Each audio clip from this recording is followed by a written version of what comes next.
Ngayong araw mga kaibigan ay magiging 24 hours personal driver si Carlin at ni Bon. Kaya mula Batangas ay dadaanan natin ang Quezon Province, Binabaybay na natin ang lawak ng Quezon Province. Naga City, Sitwasyon tayo, merong emergency alert. Pag-ingat sa pag-agos ng pyroclastic. Sorsogon City, Success tayong nakapunta dito sa Sorsogon City. at Matnog. Andito tayo dahil may agenda si Bossy. Pupunta kami na Whirlpool. Ang misyon natin mga kaibigan ay 24 hours maihatid ng safe si Bon at si Carlin sa destination nila. Kaya ano pang hinihintay natin guys, magbihis na tayo at aalis na tayo. Bossing, syempre babiyahe tayo ng masyadong mahaba. Isang buong araw yan, bossing. Isang buong araw at kalahati yan, bossing. Kailangan natin ng gabay. Sino ba ang pwedeng mag-lead sa atin? Focus ako dito eh. Pinaka-navigator mo, yan oh. Kasi kahit mo na magiging maglilid ng prayer. Kailangan natin yan eh, gabay yan, gabay. Tayo yumuko at pumikit. Lord, kayo na po ang bahala kay boss. Ingatan niyo po si boss. Gabayan niyo po siya para makapunta po kami ng safe sa aming pupuntahan. At dahil mahaba ang aming biyahe, ayun na po ang bahala, Lord. Yun lang, Lord.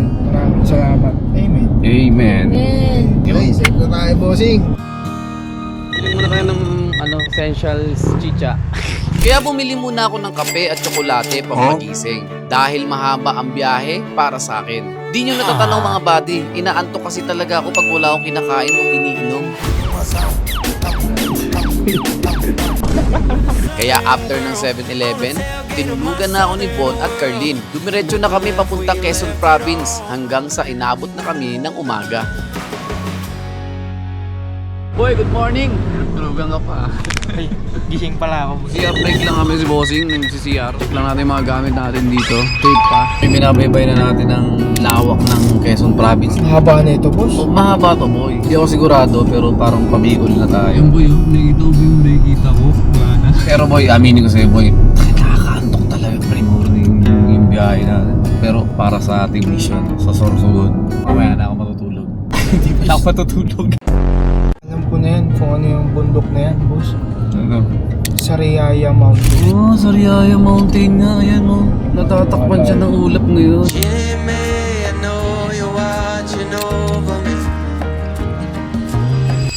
nakita mo ba yung itsura ng mga pasahero mo? Saan? Bombastic side eye. Parang kinanta ng lalabay. Wala na naman yung tama ko. Kailangan na naman mag-power up. Yung situation pa, syempre, nasa gubat-gubat tayo ngayon. Walang 7-Eleven, boy. Naantok na ako, pero laban pa rin. Okay guys, mukbang karinderya. Mukbang adobo tayo, guys. Boy, may kasalanan ka, boy. Dahil sa'yo, hindi pa natutulog yan. Hindi pa natutulog yun, nakatulog na yan. Nagdadrive ako. Tulog, Gogi, alam mo ba? Nagre-reklamo yan, boy, sa akin. Kasi sabi niya, Ang lakas mo umilik, boy. Tingnan mo. Pikit na yung mata ko. gusto mo marinig kung ano yung itsura mo kanina? Eto yun, oh.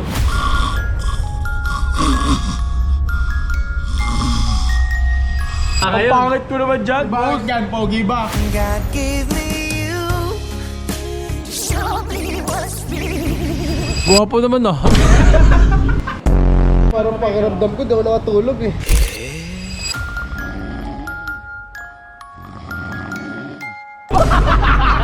Hindi naman siya nakatulog nun. Okay mga kaibigan, papalipad muna kami ng drone para makita nyo kung gaano maganda dito. Boss, kilala mo na ba kung sino to? Sino yan? Anong pangalan na ito, boss? Ito si Dagi. Introducing Bicol.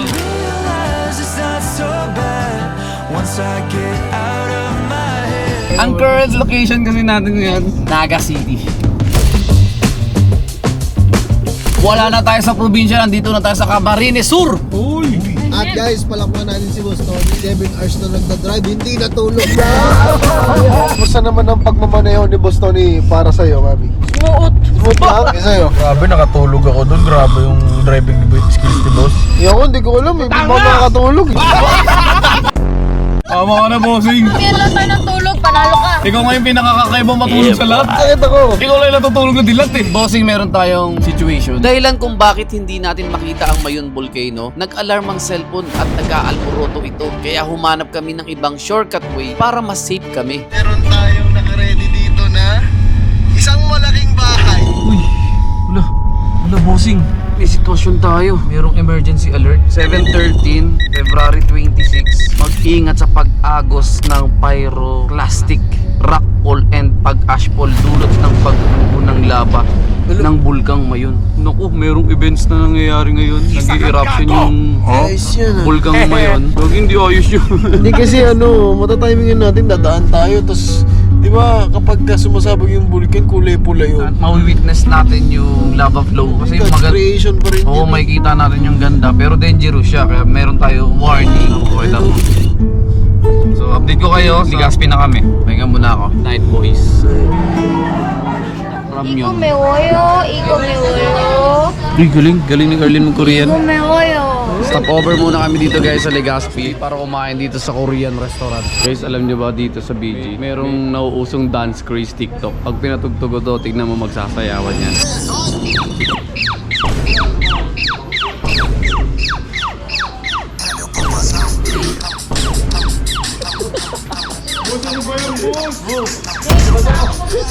Sorry. Napakasarap talaga ng pagkain ng mga Bicolano. Dito na kami nagapunan. At sayang lang gabi na hindi na natin makikita ang Mayon Volcano. At nagaganap na naman ang pagsabog. So yung sitwasyon natin dito sa Legazpi, ang ganda sana kung araw tayo nakapunta dito kasi nakikita natin yung eruption. Pero mas maganda siya tignan ngayong gabi kasi may kita mo talaga yung lava sa ibabaw. Ano? bossing. Baka sana madaanan natin no boss. Oo, sana. Dahil isa sa mga mission natin, guys, makikita nyo, isang buteteng kalbo, nagpi-free diving.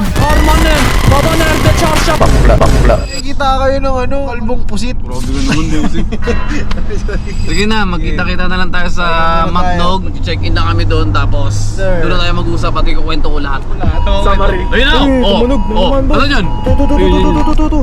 Ayun guys, Oh, akala niya nagluloko kami. ayun mag-ingat sa pagguho ng bulkang lava, bulkang lava, bulkang lava. Anong laba yun? Mag-ingat sa rockfall at ashfall dulot ng pagguho ng lava ng bulkang Mayon ngayong alas 10 ng gabi.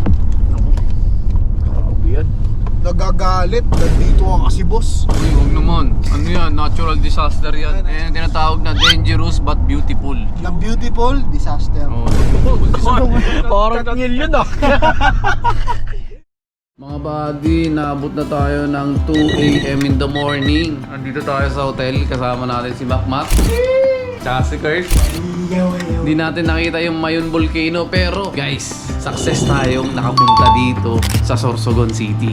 Safe tayo, boss. Safe tayo. At bukas, sasama tayo kay Bossing para mag-adventure naman sa dagat. Introducing Matnog Sorsogon Subic Resort.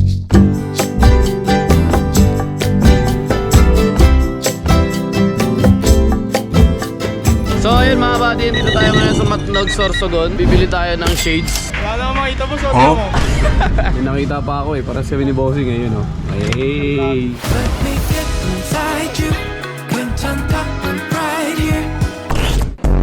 Paligod ka na lang, boss.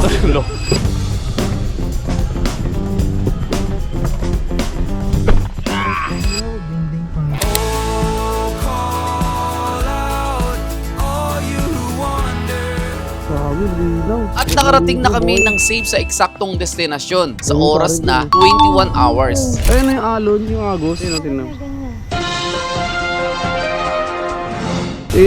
Yung current kasi dito malakas, di ba? Nasa Philippines West Sea tayo. Okay mga kaibigan, so andito tayo dahil may agenda si Bossing. Pupunta kami na Whirlpool. So tapos na yung mission natin sa kanya na ipag-drive si Bossing ng 24 hours. So sobrang ganda dito guys. Dito pa lang sa baybaying dagat. Yan yung current na nangyayari sa dagat dito ngayon. Oo, mas gidin doon. Ay. Bossing Sargon ka daw. Kamukha ko nga daw yun eh. Maraming salamat sa pagsama sa aming biyahe mula Batangas, dito sa Bicol, Matnog, at mapapanood nyo ang buong video sa Billionaire Gang at Bon Ordona channel, ang free diving at actual footage ng Whirlpool dito sa Sorsogon. Kaya huwag kakalimutan mag-subscribe at abangan ito sa susunod na video. See if what we were feeling would ever be enough.